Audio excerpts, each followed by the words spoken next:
Good morning. I'm Dan Larson, and I'll be your host for today's Quiet Echo. I want to start with something a student said to his teacher in Fayetteville, North Carolina. He said, "Coach, it is like you see something in me I didn't even know was there." I want to sit with those words for a moment before I tell you about the teacher, because I think most of us, if we are honest, can place ourselves in the student's position. Most of us have had the experience of being seen by someone before we could see ourselves. And most of us remember who it was. The teacher's name is Mansell Spencer Jr. He teaches social studies at Douglas Byrd Middle School in Cumberland County, North Carolina. He is also the head football coach. Tonight, at a ceremony in Cary, he stands among 9 finalists for the 2026 North Carolina Teacher of the Year. Education was not his first career. He felt torn, he said, between making an impact and earning a livable wage. He chose teaching. He chose purpose. When he was named Cumberland County's Teacher of the Year in September and the Sand Hills Regional Teacher of the Year in January, he said the recognition felt bigger than him, a reflection of the daily work happening in classrooms not always receiving positive attention. He said it on behalf of a school most people don't notice. Here is what Spencer does. When he took over the football program at Douglas Byrd, he was not just building a team. He was looking for the students who had already started to disappear, the ones who didn't see themselves as athletes, the ones who were disconnected from school life, who had not found a reason to stay. He recruited them. He equipped them with discipline and a focus on their classroom work. And when it worked, he and the other coaches and teachers built it into the school's culture. His own words about what he does. Whether it is a conversation after a game, a quick check-in at a store, or a message home to celebrate a small win, he makes it clear. School is not just a place students go. It is a place where they are seen. I want to talk about what it means to be seen.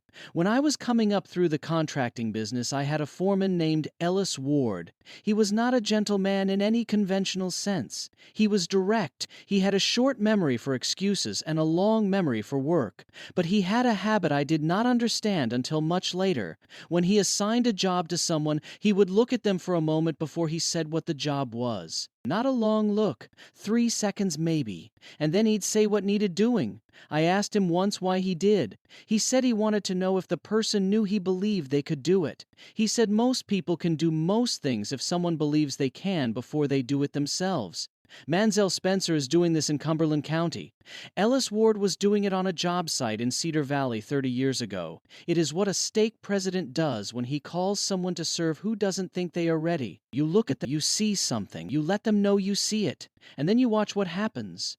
I have been asking where repair begins since I came home from General Conference 3 weeks ago. Roy Harrington showed me one answer. Repair begins on Saturday morning in the driveway with a crew and a load of lumber. Mansell Spencer is showing me another. Repair begins the moment an adult decides to see a young person before the young person can see themselves. These are not different answers. They are the same answer from different angles. The repair is always relational. It is always personal. It is always someone deciding, before there is evidence, another person is worth showing up for. Cedar Valley has young people like the ones Spencer recruits.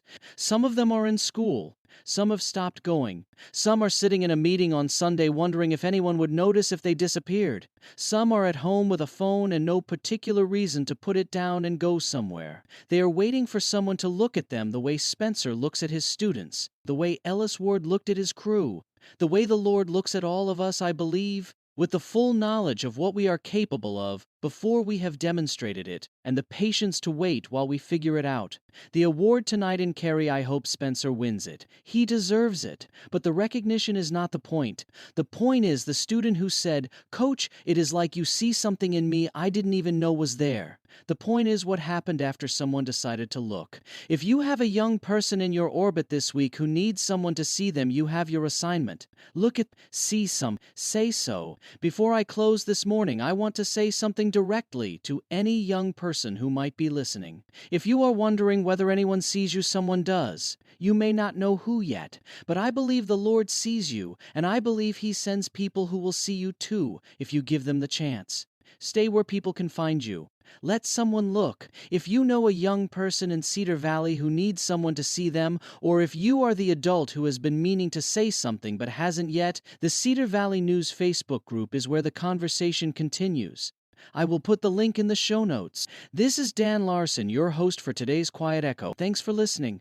This Quiet Echo is part of the fictional Cedar Valley news series, written by Evan Swenson, publisher, publication consultants, and Claude Marshall, AI developmental editor. While the people and town of Cedar Valley are fictional, Mansell Spencer Jr., Douglas Byrd Middle School, Cumberland County Schools, and the North Carolina Teacher of the Year program are real.